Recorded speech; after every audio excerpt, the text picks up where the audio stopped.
Hi hello viewers, welcome to ఆకాశం Andhra news. ఈ రోజు మన టాపిక్ అండి, కూటమి గెలుపుకి ఇదే సింపుల్ మంత్రం. కూటమి గెలుపుకి ఇదే సింపుల్ మంత్రం అనే టైటిల్ ఏంటి ఏమనుకుంటున్నారా? ఇప్పుడు చూడండి, పవన్ కళ్యాణ్ గారు, లోకేష్ గారు, చంద్రబాబు నాయుడు గారు, వీళ్ళు ముగ్గురు ఒక ఎత్తు. ఇప్పుడు జగన్మోహన్ రెడ్డి ఒక ఎత్తు, ఆంధ్ర రాష్ట్ర ప్రజలు ఒక ఎత్తు, షర్మిల గారు ఒక ఎత్తు. నలుగురు నాలుగు దిక్కులుగా ఉన్నారు. ఇప్పుడు మనం 2014లో చూసుకున్నాం. జగన్మోహన్ రెడ్డి అధికారంలోకి రావడానికి వాళ్ళ తండ్రిని అడ్డు పెట్టుకున్నాడు. ఏదో మా నాన్నకి ఇలా అయిపోయారు, సానుభూతితో ఓట్లు పెట్టి కనీసం ప్రతిపక్ష హోదాలో 2014లో అసెంబ్లీలో కూర్చున్నాడు. 2019లోకి వచ్చేటప్పటికి ఏం చేశారు? మా బాబాయ్ని చంపేశారు చంద్రబాబు నాయుడు గారని, నారాసురవర్ రక్త చరిత్ర అని సాక్షి పేపర్ రాసుకొచ్చింది. అదేంటి సాక్షి పేపర్ ఎందుకు రాసుకొచ్చింది అందరూ అనుకున్నారు. అదేంటి చంద్రబాబు నాయుడు గారు ఎందుకు చంపుతారు, నెక్స్ట్ కోడి కత్తిచ్చి పొడిచేపోయారు చంద్రబాబు నాయుడు గారు అని చెప్పి తప్పుడు ప్రచారాలు చేయించారు ఈ యువజన శ్రామిక రైతు కాంగ్రెస్ పార్టీ నాయకులు, కార్యకర్తలు, ఈ ఐపాక్ టీమ్ సోకాల్డ్. మళ్ళీ 2024లో ఇలా డ్రామాలు మొదలెట్టారు. ఇన్నాళ్ళు కామ్గా ఉన్న వీళ్ళు కరెక్ట్గా ఎలక్షన్స్ దగ్గర పడే టైంకి ఇలాంటి పనులు ఎందుకు చేస్తున్నారు?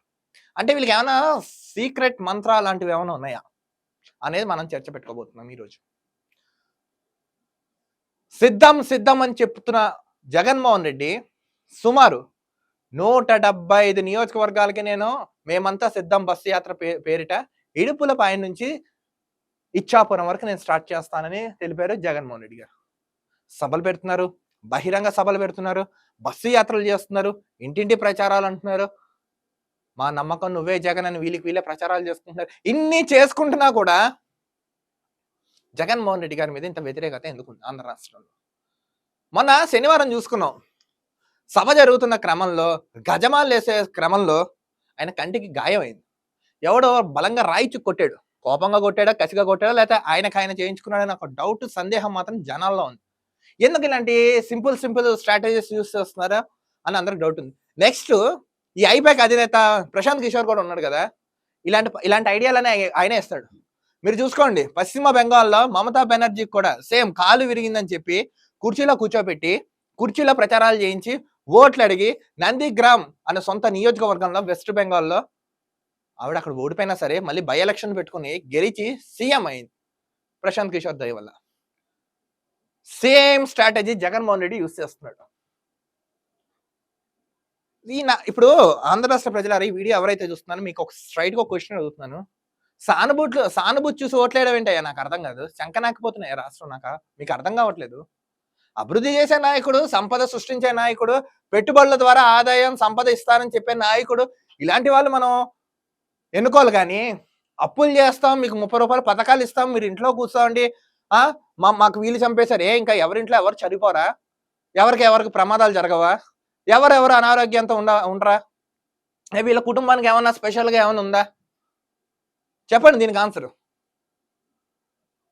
ఆయన ఎలక్షన్లో అభివృద్ధి చేసి, ఇప్పుడు ఎగ్జామ్ రాస్తున్నామండి, ఒక ఎగ్జామ్ రాస్తాం, మనకి ఏముంటుంది అందులో ఒక క్వాలిఫికేషన్ ఉంటుంది. అంటే ఇంటర్మీడియట్ చదివాడికి ఒక ఉద్యోగం, 10th చదివినాడికి ఒక ఉద్యోగం, డిగ్రీ చదివినాడికి ఒక ఉద్యోగం, పీజీ చదివినాడికి ఒక ఉద్యోగం. ఒక్కొక్క క్వాలిఫికేషన్ మీద ఒక్కొక్కడికి ఉద్యోగం కానీ టాలెంట్ కానీ ఏదో ఒకటి వస్తాయి. అంతేగాని నేను అమాయకుడిని, నాకు చదువు రాలేదు, నన్ను కాపాడండి దయచేసి అంటే ఎవడన్నా ఉద్యోగం ఇస్తాడా? మళ్ళీ రాజకీయాల్లో ఎందుకు ఇలాంటివి జరుగుతున్నాయండి? వ్యవస్థలో తప్పుందా, వ్యక్తిలో తప్పుందా? స్కిప్ చేయకుండా వీడియోని చూడండి. క్లారిటీగా చెప్తాను ఏం జరిగిందో. చూడండి, ఇక్కడ దాడి చేయించుకున్నాడు, కంటి మీద తగలలేదు, పైన ఇక్కడ తగిలింది. నిజంగా ఒకవేళ ఇసిరినోడు కన్ను మీద తగులుతుంది కదా, ఈ పైన తగలడం ఏంటి? క్లియర్గా వీడియోలో చూద్దాం. ఆగండి. జగన్ పైకి రాళ్ళు, నుదుటిపై స్వల్ప గాయం, మాజీ మంత్రి వెల్లంపల్లికి. బెజవాడ రోడ్ షోలో ఘటన జరిగిందంట. బెజవాడ రోడ్ షోలో ఘటన జరిగిందండి. ఏంటంటే ఆయన నుదుటిపై స్వల్ప గాయమైందంట. మరి ఈ మాజీ మంత్రి వెల్లంపల్లి శ్రీనివాస్ ఉన్నాడు కదా, మళ్ళీ ఇతను కూడా తగిలిందంట. మళ్ళీ ఇతనికి అయినప్పుడు ఈయనకి ఎక్కువ ఫోకస్ చేయలేదు, మళ్ళీ జగన్మోహన్ రెడ్డికి ఎందుకు ఫోకస్ చేస్తున్నారు? సరే, ముఖ్యమంత్రి హెడ్ ఆఫ్ ద స్టేట్ కి హెడ్ ఆఫ్ ద డిపార్ట్మెంట్ అంటాడు, సరే ఆయనకు చూపించాడు, ఈయన కూడా చూపించాలి కదా, ఎందుకు చెప్పలేదు? ఇంకోటి చూడండి, ప్రథమ చికిత్స తర్వాత ముందుకు ఆయనక ప్రభుత్వ ఆసుపత్రికి సీఎంగా గాయానికి కుట్లంట. ప్రభుత్వ ఆసుపత్రికి వెళ్ళారంట. ఇన్నాళ్ళు జగన్మోహన్ రెడ్డి ఏమున్నా, మొన్న బాబాయ్ హత్య చేసాడు, బాంబాయ్ నాకు ఇక్కడ పోలీసుల మీద, వ్యవస్థ మీద, హాస్పిటల్స్ మీద నమ్మకం లేదు, నేను హైదరాబాద్ వెళ్ళిపోతానని గప్పాలు కొట్టిన జగన్మోహన్ రెడ్డి ఇప్పుడు ప్రభుత్వ ఆసుపత్రికి వెళ్ళి వైద్యం చేయించుకున్నాడు. భద్రతా చర్యల నుంచి దాడి వరకు ఎన్నెన్నో అనుమానాలంట. ఒకటి చెప్తున్నాను, జగన్మోహన్ రెడ్డి గారు మీకు భయంకరంగా సెక్యూరిటీ ఉంటుంది. అసలు ఆ సెక్యూరిటీ వాళ్ళు మీకు ప్రొటెక్షన్ ఎందుకు ఇవ్వలేదు? దానికి ఆన్సర్ చెప్పండి ఫస్ట్. నెక్స్ట్ కరెంట్ ఎందుకు పోయింది ఆ టైంలో? నెక్స్ట్ ముందుగానే లైవ్ ప్రసారాలు ఎందుకు ఆపేసాయి ఛానల్స్? ఈ మూడింటికి సమాధానం చెప్పండి. నాకు ఎందుకో డౌట్ ఉన్నాయి ఈ మూడింటి మీద. చూడండి, కరెంటు తీయించి మరీ చీకట్లో రోడ్ షో, కానరాని రోప్పాటి బస్సు చెంత. చూడండి, కరెంటు తీయించి మరీ చీకట్లో రోడ్ షో చేశారంట. చీకట్లో ప్రచారాలు ఏంటంటే నాకు అర్థం కాదు. అప్పుడే దూసుకొచ్చిన రాళ్ళు ఖచ్చిత్వంతో తగలడంతో క్యాట్ బాల్ వాడారనే డౌట్స్ అంట. ఇంత జరిగిన జనాన్ని క్లియర్ చేయలేదు. బుల్లెట్ ప్రూఫ్ షీట్స్ వాడలేనందుకు ఇంత జరిగాక కూడా ఎవరు ఎటువంటి బుల్లెట్ ప్రూఫ్స్ కానీ ప్రొటెక్షన్ లాంటిది కానీ ఏం వాడలేదంట. అంతా అయ్యాక ప్రభుత్వ ఆసుపత్రిలో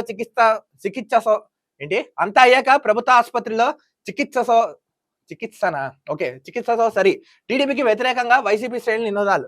దాడిని ఖండించిన మోడీ, చంద్రబాబు. చూడండి, ఇంత శత్రు అయినా సరే చూడండి, ప్రతిపక్ష హోదాలో ఉన్న చంద్రబాబు నాయుడు గారు కూడా ఇలా చేయడం తప్పు. దీన్ని మేము ఖండాలుగా ఖండిస్తున్నాం. ఎవడరాడు మా మీద దాడులు చేయించింది మా అధినేత మీద? మేము కూడా ఖండిస్తున్నాం. ఏమనంటే హుందాగా మాట్లాడుకోవాలి కానీ రాలిసి కొట్టుకోవడం ఏంటి? నేను కూడా చెప్తున్నాను, మేము ఎప్పుడైనా జగన్మోహన్ రెడ్డి చేసిన పనుల గురించి మాట్లాడడం కానీ ఆయన వ్యక్తిగత వ్యవహారాల్లో ఎప్పుడు మేము మాట్లాడదలుచుకోలేదు. మోడీ, చంద్రబాబు నాయుడు గారు స్పందించారు. చూడండి, సీఎం జగన్ కు రాయి తగిలిన దృశ్యం, నుదుటిపై గాయం. ఇదిగోండి, గాయానికి ప్లాస్టర్ వేస్తున్న డాక్టర్ హరికృష్ణ. ఇప్పుడు ఎక్కడైతే గాయం జరిగిందో అక్కడ ప్లాస్టర్ వేశారంట. ముఖ్యమంత్రి జగన్ మేమంతా సిద్ధం రోడ్ షోలో రాళ్ల దాడి జరిగింది. శనివారం రాత్రి విజయవాడ సింగ్ నగర్ లో యాత్ర సాగుతుండగా ఆగంతుకులు ఆయన పైకి 2 రాళ్లు విసిరారు. దీంతో బస్సుపై నిలబడి ప్రజలకు అభివాదం చేస్తున్న జగన్ ఎడమ కంటి పై భాగాన నుదుటిపై స్వల్పంగా గాయాలయ్యాయి. ఆయన కూర్చుని అభివాదం చేస్తున్న క్రమంలో రాయి కొట్టారంట. పాపం ఆయన లెఫ్ట్ ఐ పైన ఉన్న నుదుటి పైన తగిలిందంట. ఆయన పక్కనే ఉన్న మాజీ మంత్రి వెల్లంపల్లి శ్రీనివాస్ కంటి కింద గాయం. మన మాజీ మంత్రి ఈ వెల్లంపల్లి శ్రీనివాస్ ఉన్నాడు కదా, ఆయన కూడా తగిలిందంట. ఆ వెంటనే బస్సులోకి వెళ్ళిన జగన్ కు సిఎంఆర్ఎఫ్ ఇన్ఛార్జ్ వృత్తిరీత్యా సీనియర్ వైద్యుడైన హరికృష్ణ ప్రథమ చికిత్స చేసి గాయానికి ప్లాస్టర్ వేశాడు. వెంటనే హుటాహుటిన ఒక డాక్టర్స్ ఉంటారు కదా, ఆయన పర్సనల్ గా హరికృష్ణ ఆయన చికిత్స చేశారు. తర్వాత సెంటర్ లో మళ్ళీ బస్సు పైకి ఎక్కి యథావిధిగా ప్రజలకు అభివాదం చేస్తూ ముందుకు సాగారు. యాత్ర గన్నవరం నియోజకవర్గం పరిధిలోకి ప్రవేశించగానే బస్సు ఎక్కిన వైసీపీ లోక్సభ అభ్యర్థి డాక్టర్ సింహాద్రి చంద్రశేఖర్ మరోసారి జగన్ గాయాన్ని శుభ్రపరిచి ఇంకోసారి ప్లాస్టర్ వేశారు.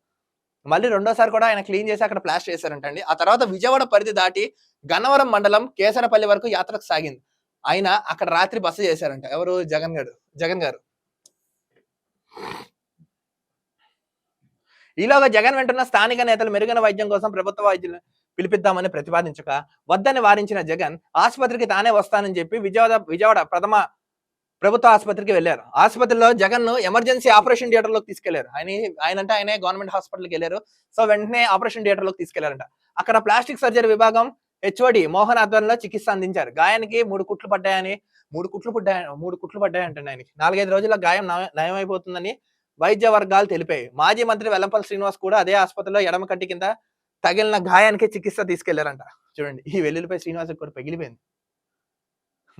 రాళ్ల దాడి తర్వాత మీడియాతో మాట్లాడుతున్న వెల్లంపల్లి ఆసుపత్రిలో చికిత్స తర్వాత మాజీ మంత్రి అంట. ఆడాడు బలంగా కొట్టాడు. జగన్ త్వరగా కోలుకోవాలని ప్రధానమంత్రి ట్వీట్ చేశారు. తీవ్రంగా ఖండాలుగా ఖండిస్తున్నాను చంద్రబాబు నాయుడు గారు తెలిపారు. దాడి బాధాకరం అని సొంత చెల్లెలైన వైఎస్ షర్మిల గారు కూడా తెలిపారు. ఇంతమంది తెలుపుతున్నారు. ఇది కరెక్ట్ కాదు, ఇది ప్రజాస్వామ్యంలో ఉన్న ఇది నేను ఖండాలుగా ఖండిస్తున్నానని మోడీ, చంద్రబాబు, షర్మిల గారు కూడా తెలిపారు.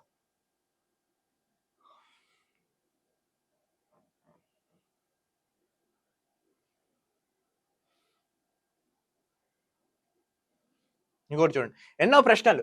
అసలు క్లియర్ గా చూడండి, అసలు కొన్ని ప్రశ్నలు ఉన్నాయి. శనివారం విజయవాడ నగర పోలీస్ కమిషనరేట్ పరిధిలో జరిగిన జగన్ రోడ్ షోకు చేసిన భద్రతా ఏర్పాట్ల పైన జరిగిన దాడిపైన విపక్ష పార్టీలు ఇంటెలిజెన్స్ వ్యవహారాలపై అవగాహన ఉన్న వర్గాలు పలు అనుమానాలు వ్యక్తం చేస్తున్నాయి. చాలా మంది అనుమానాలు, ఇంటెలిజెన్స్ సంబంధించిన వాళ్ళందరూ అనుమానాలు వ్యక్తం చేస్తున్నారు.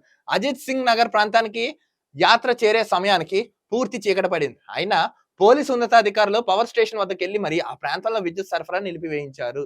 పోలీసు అధికారులు కొంతమంది అక్కడికి వెళ్ళి విద్యుత్ కూడా ఆపేశారంటండి. ఇందుకు వాళ్ళు చెబుతున్న కారణం జగన్ బస్సుపై నిలబడి అభివాదం చేస్తుండడంతో వైర్ల వల్ల ఎలాంటి ప్రమాదం జరగకుండా చూడడం. ఇప్పటిదాకా జగన్ వెళ్ళిన పలు ప్రాంతాల్లో రోడ్ షో కట్టుగా ఉన్న వైర్లను ముందుగానే తొలగిస్తడం మనకు తెలిసిందే. జగన్ గారు రోడ్ షో చేసే క్రమంలో అండి ఆ వైర్లు ఏదైతే ఉంటాయో ఆయనకు తగులుతాయి అనే ఏమైనా అనే ఒక భయంతో వాళ్ళు ముందుకు వెళ్ళి విద్యుత్ ఆపేసేవారంట.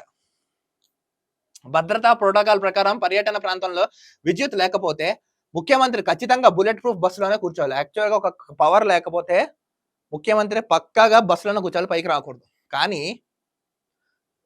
ఆయన బస్సు పైన ఉండి ముందుకు సాగారు. దీనికి సీఎం భద్రతా సిబ్బంది ఎలా అనుమతించారు? విద్యుత్ లేనప్పుడు ఫోకస్ లైట్లు వేసి మరీ పరిసరాంత ప్రాంతాలను నిశ్చితంగా గమనించారు. కానీ అలా ఎందుకు చేయలేదు?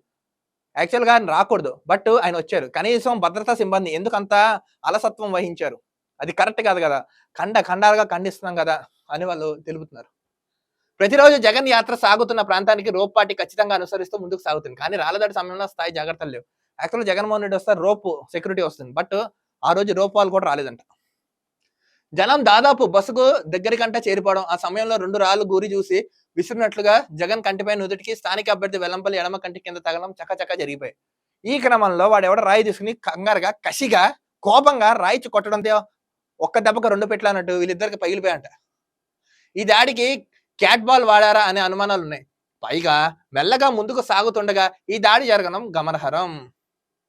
కామ్గా వాళ్ళు ఏదో వెళ్ళిపోతున్నా కూడా ఈ దాడి జరిగిందంట. ఎన్నికల సమయం కావడంతో సీఎం కాస్త జనంలోకి వెళ్లడం సహజమే కదా అనుకున్నా. చీకటి పడ్డాక కరెంటు కూడా లేని సమయంలో భద్రత గాలి కొదిలేయడం ఏ విధంగా సమర్థం కాదన్న వాదన గట్టిగా అనిపిస్తుంది. యాక్చువల్ కరెంట్ లేకపోతే వెళ్ళకూడదు, బట్ వెళ్ళారు. ఎందుకు వెళ్ళారు? ఏం జరిగింది? అది వెళ్ళకూడదు కదా. దాడి జరిగిన వెంటనే రకరకాల వీడియోలు వైసీపీ సోషల్ మీడియాలోకి వదిలేరు. మొదట డాక్టర్ హరికృష్ణ ప్రథమ చికిత్స చేయగా కాస్త ముందుకు వెళ్ళగానే లోక్సభ అభ్యర్థి డాక్టర్ సింహాద్రి చంద్రశేఖర్ మళ్ళీ అదే చికిత్స చేసిన వీడియోలు పోస్ట్ చేశారు. ఆల్రెడీ అక్కడ లోక్సభ అభ్యర్థి సింహాద్రి చంద్రశేఖర్ ఆయన కూడా చికిత్స చేస్తున్నట్టు ఆ వీడియోని కూడా పోస్ట్ చేశారు. జగన్ కార్యక్రమానికి వచ్చిన వాళ్ళందరినీ ఆ పార్టీ నాయకులే తరలించారు. ఆటోలు, బస్సులు డంప్ చేశారు. ఒక్క మాటలో చెప్పాలంటే వైసీపీ సైన్యమే యాత్ర సాగిన మార్గం పొడవునా రహదారులకు ఇరువైపులా ఉంది. యాక్చువల్ గా సెక్యూరిటీ కన్నా వైసీపీ కార్యకర్తలు, వైసీపీ వర్గం జనాలే ఎక్కువ మంది ఉన్నారంట. ఎన్నికల్లో మరో 4 రోజుల సమయం ఉండగా జగన్ పై దాడి జరగడం 2019 ఎన్నికలకు ముందు విశాఖ విమానాశ్రయంలో జరిగిన కోడికత్తి దాడిని గుర్తు చేస్తూ వాదన వినిపిస్తుంది. చివరికి వైద్యం కోసం ప్రభుత్వ ఆసుపత్రికి వెళ్ళడం వెనుక రాజకీయ లబ్ధి పరమైనదిగా కనిపిస్తుందని వాదన వినిపిస్తుంది. అందరూ ఏమనుకుంటున్నారంటండి ఇప్పుడు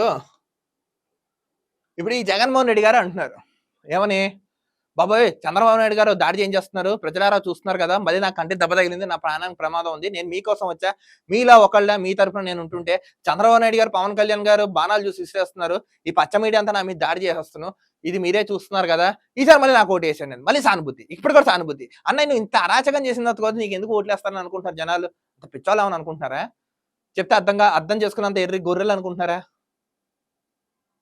నీకేదో దాడి జరగడం ఏంటి, గాయపడడం ఏంటి, మాకెందుకు ఈ తిప్పలు, మీకెందుకు ఓటు వేయాలి నేను చెప్పండి. 2004 నుంచి కూర్చున్నారు నువ్వు కానీ, నీ అయ్య కానీ, నీ చెల్లి కానీ, ఏం పీకారని రాష్ట్రానికి నాకు అర్థం కాదు.